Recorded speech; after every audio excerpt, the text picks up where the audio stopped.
Salut à tous et bienvenue dans Game Next Door. Dans cet épisode, nous allons discuter des liens qui s'établissent entre un jeu et un joueur. Alors bien sûr, l'objectif ce n'est pas d'être exhaustif, mais d'envisager comment ils peuvent se construire sur le plan émotionnel, intellectuel ou culturel. Et on va aborder la chose à travers différentes réflexions. On questionnera d'abord le lien qui se tisse avec l'avatar et les personnages qu'on contrôle. On parlera de Thumper et de sa façon de plonger le joueur dans le flow. On discutera aussi de la narration environnementale, et pour finir, on se penchera sur la notion d'intertexte. C'est parti! That storm knocked out the phone line I used to talk to the service, which means we're cut off. I'll see what I can do. You think you'll take to it?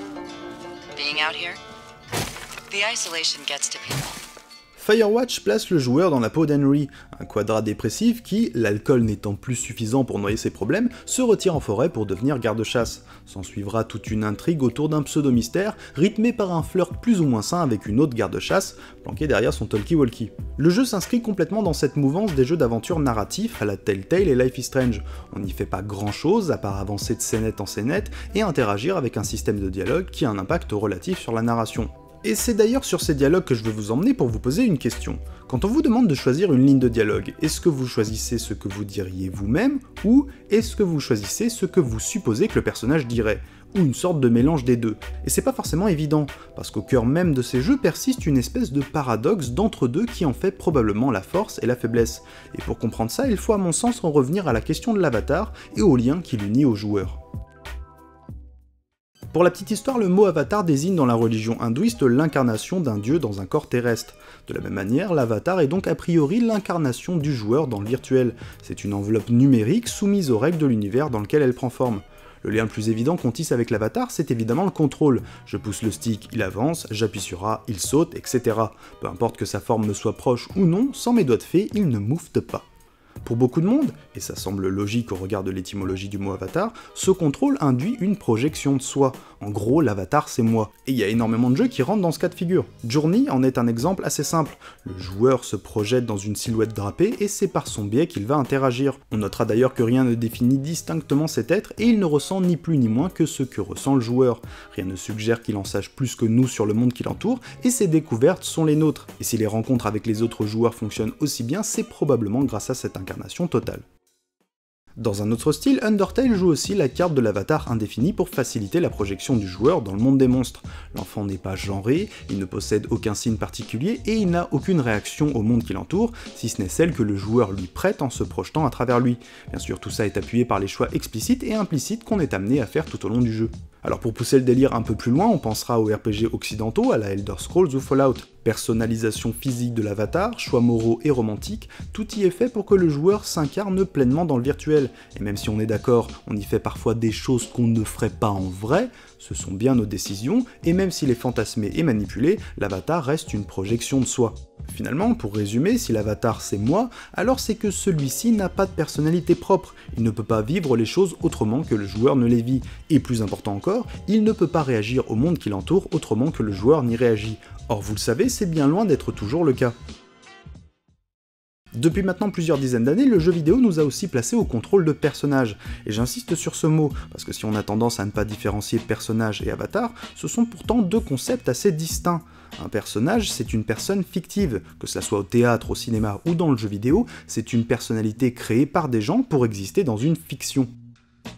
Alors bien sûr, tout est relatif, des personnages comme Mario, Samus ou Link n'ont pas une très forte personnalité. Ils dégagent tout au plus une humeur, mais ils n'ont pas de goût ni d'avis bien exprimé sur les choses de la vie. Et ça fait d'ailleurs sens avec la philosophie de Nintendo, focalisée sur le gameplay, et particulièrement consensuelle sur à peu près tout ce qui pourrait faire débat. Aussi, on peut penser à d'autres personnages, comme le Doom Guy de 2016, qui suggère un certain énervement par la gestuelle, mais ça va pas bien plus loin, ou encore au héros de Fury, dont on pourra déceler dans le regard une certaine détermination, mais c'est à peu près tout. Le personnage de jeu vidéo peut donc être facilement identifiable, avec de réelles caractéristiques dans l'attitude, sans pour autant imposer au joueur une personnalité.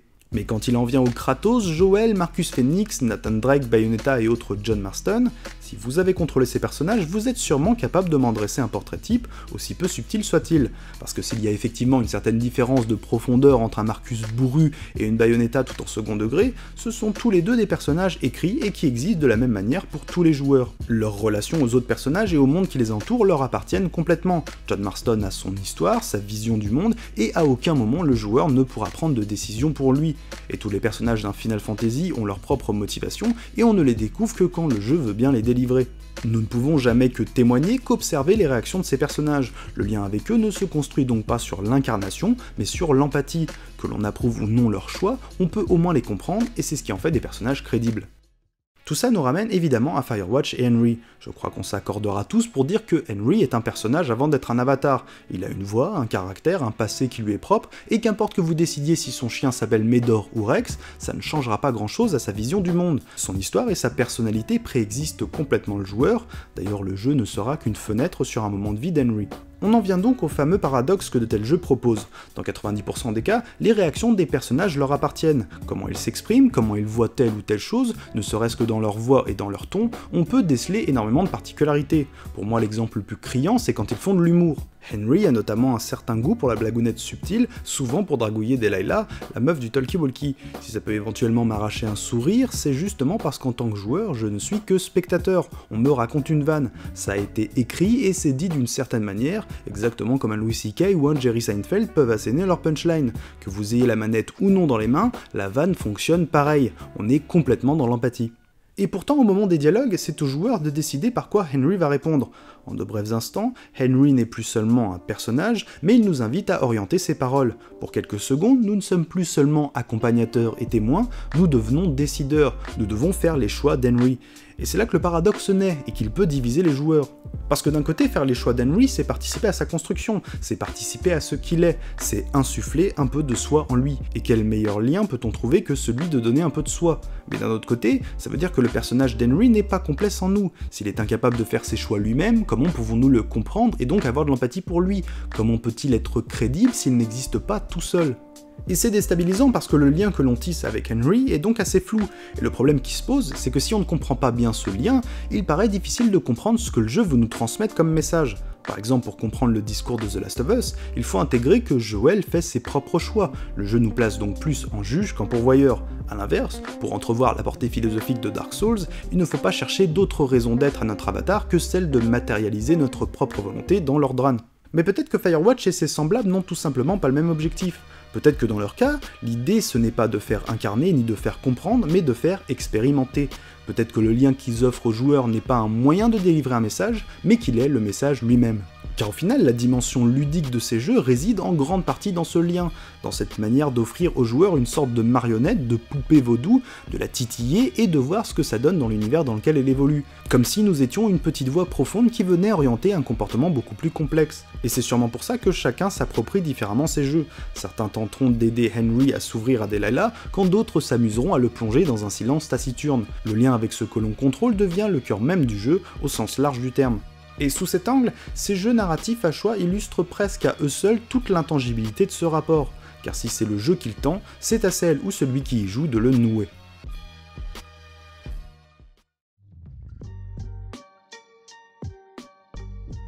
Fin des années 2000, la guerre entre Guitar Hero et Rock Band prend fin.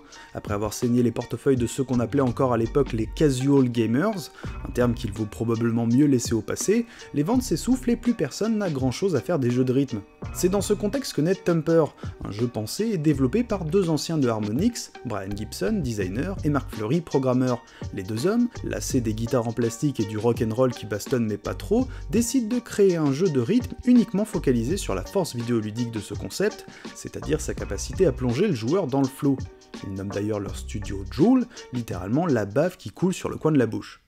Le flow, c'est cet état dans lequel on rentre quand notre corps ne fait qu'un avec le jeu. Nos actions s'enchaînent devant nos yeux sans que notre cerveau ait l'air de suivre. On a l'impression de devenir spectateur de notre propre performance, comme si on fusionnait avec la manette et l'écran.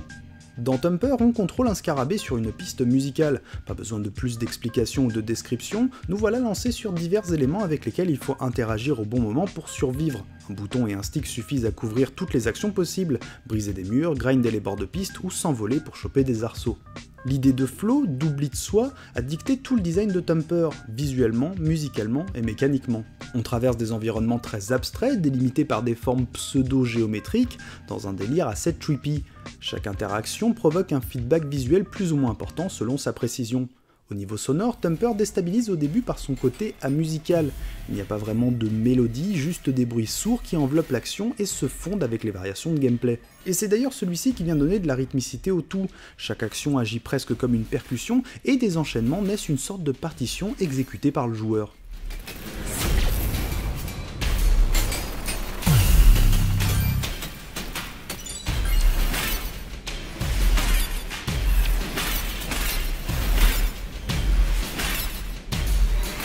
À bien y réfléchir, Thumper est presque un essai sur le flow. C'est un jeu qui tente de disserter sur cette zone dans laquelle chaque joueur est probablement déjà rentré, sans jamais savoir avec certitude comment y revenir. Et Thumper n'est d'ailleurs pas un distributeur automatique de flow, mais sa proposition esthétique et ludique vont bien dans ce sens. Si l'on pouvait peindre l'état de flow, il ressemblerait peut-être aux espaces hypnotiques que propose le jeu de Joule. Et par son exigence constante, il engage le joueur en chaque instant. C'est le cercle magique par excellence, qui lie le cerveau, les mains et l'écran. Chaque segment nécessite un degré d'attention important, et si le lien construit sur l'exécution coordonnée se brise, c'est bien souvent le game over. Et s'il y a quelque chose de presque archaïque là-dedans, parce qu'il ne s'agit au final que d'appuyer sur quelques boutons au bon moment, Thumper démontre qu'encore aujourd'hui, le jeu vidéo peut proposer et affiner ce type d'expérience. Et en plus d'approcher le flow avec modernité, le studio met la technologie au service de cette expérience et propose une version en réalité virtuelle. L'écran se colle à nos yeux et la symbiose commence.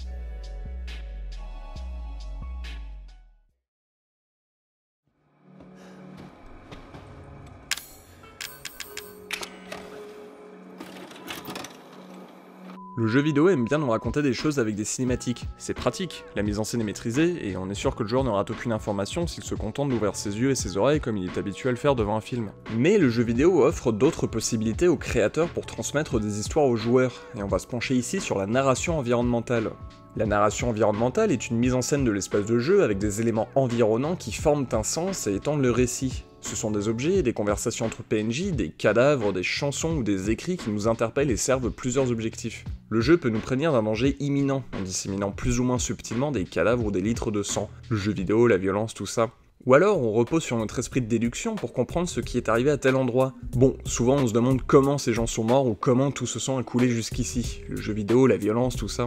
Et bien souvent, la narration environnementale est utilisée pour nous en dire plus sur l'univers dans lequel nous sommes plongés, pour donner de la profondeur à un monde qui s'adresse à qui saura y prêter attention. BioShock est peut-être l'exemple qu'on retrouve le plus, mais ça concerne aussi Half-Life, GTA, Dead Space, beaucoup de RPG occidentaux, ou encore la plupart des immersive sims. Il suffit d'être un peu attentif pour voir que les murs de Karnaca dans Dishonored 2 exposent la souffrance de ses habitants qui s'expriment malgré l'oppression armée. La narration environnementale est un dialogue entre le jeu et le joueur. C'est une proposition qui nous implique et fait appel à notre observation et notre interprétation personnelle. C'est un procédé assez classique dans le jeu vidéo actuel. Et on le voit surtout comme un bonus, une manière d'enrichir l'univers d'éléments dispensables qui ne servent pas l'intrigue principale ou une quête obligatoire. Comme ça, on perd pas les joueurs les plus bourrins qui aiment foncer tête baissée, et on récompense ceux qui explorent les décors. Mais ça concerne surtout les jeux qui suivent un schéma classique, inspiré d'un cinéma lui aussi classique. On peut se pencher sur d'autres jeux plus abstraits, plus évasifs, qui appellent à un autre degré de narration environnementale. Inside ne dit rien et laisse ses décors parler pour lui, mais toute l'expérience reste assez cryptique. Alors, que nous a dit l'environnement ? Si on ne comprend pas toujours ce qu'il dit, on en saisit le ton. Il nous berce et parfois nous bouleverse. La narration environnementale n'est plus ici un bonus, elle imprègne notre ressenti et constitue peut-être la majeure partie de l'expérience. Il en va de même pour Hyper Light Drifter, on est plongé dans un monde dont on ne saisit pas toute l'histoire ou les enjeux. On peut remplir ce vide de nos interprétations personnelles, mais je pense qu'il faut accepter de ne pas avoir toutes les clés d'un monde où nous ne sommes que de passage. La narration environnementale ne sert pas qu'à planter un décor, à soulever un questionnement du joueur qui va recoller les morceaux et arriver à une conclusion claire et indiscutable. Plutôt que de demander pourquoi c'est là, le jeu peut nous dire c'est là, c'est tout. Et si ça suffit à enrichir notre imaginaire, alors on a la réponse à la question qu'on ne devrait pas se poser. Chaque détail peut faire écho à ce que le jeu nous fait ressentir, et personnellement ça me suffit. Ça me rappelle un peu cette époque où il fallait avoir lu la notice pour comprendre les tenants et aboutissants des jeux qui nous balançaient dans un monde sans rien dire ou presque. C'est qui ce mec ? C'est qui sa fille ? Et pourquoi je dois la sauver ? D'où on me ressuscite sans me demander mon avis. Et on a arrêté vite de se poser ce genre de questions parce que c'était fun. Au final on s'en fout de savoir pourquoi on colle des points à des zombies en toge, on veut juste se transformer en loup-garou. Mais les expériences se multiplient, et le fun peut laisser la place à la contemplation, à l'errance. Il est donc naturel que la narration environnementale évolue avec les expériences proposées. Elle peut n'apporter aucune réponse, mais nous impliquer émotionnellement et construire une expérience cohérente avec un jeu qui en appelle à nos sens.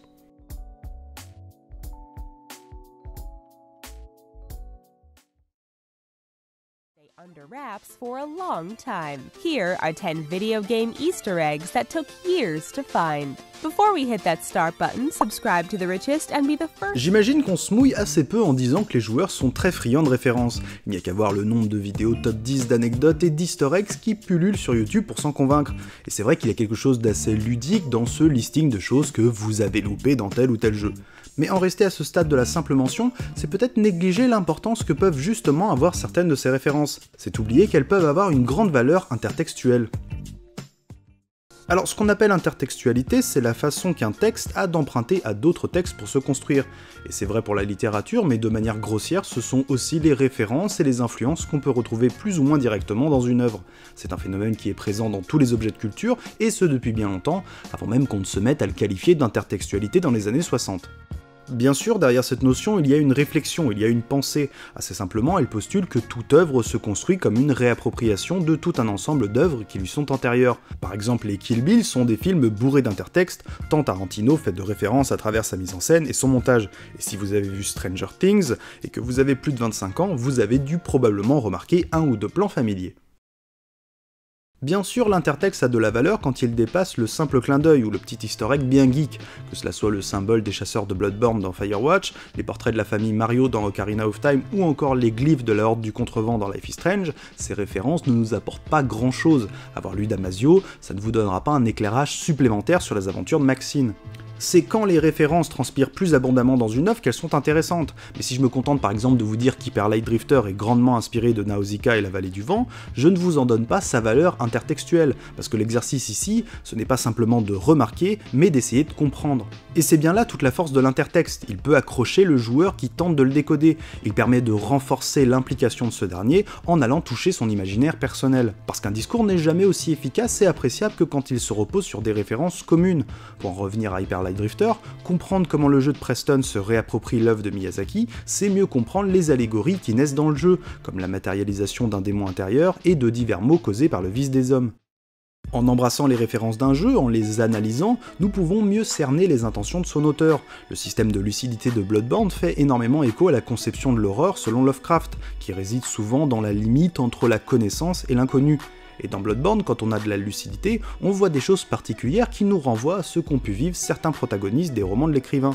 Et si ça n'a pas une grande importance mécanique dans le jeu, ça étaye plus concrètement une partie de son propos. Mais je n'ai pu réaliser ça qu'après m'être plongé dans l'univers de Lovecraft, et ce, après avoir joué à Bloodborne. Et c'est pour ça que j'ai tendance à penser aujourd'hui que pour comprendre les jeux vidéo, il faut aussi lire, regarder des films, s'instruire, etc. Parce que tout jeu se tient sur un socle de culture, et si on arrive à entrevoir ce socle, on est forcément plus à même de comprendre comment le jeu tient debout. C'est un lien supplémentaire entre le joueur et le créateur. En réalisant ce qu'il ou elle a voulu faire, on peut apprécier différemment ce qui nous est proposé. Et puis s'intéresser à l'intertextualité des jeux vidéo, c'est aussi réaliser comment ils se lient aux autres médias, au reste du champ culturel. Et on ne se mouillera pas non plus en disant que plus le temps va passer, plus le jeu vidéo va devenir à son tour une source de référence et de code pour les autres médias. Il suffit de regarder Edge of Tomorrow ou Scott Pilgrim pour s'en convaincre, tant les deux films sointent le jeu vidéo.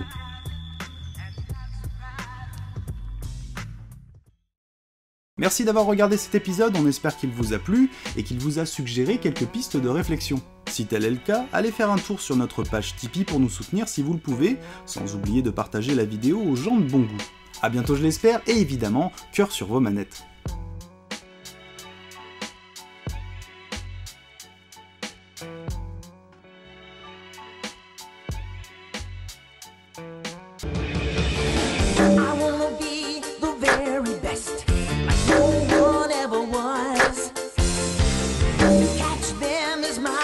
Test to treat them is my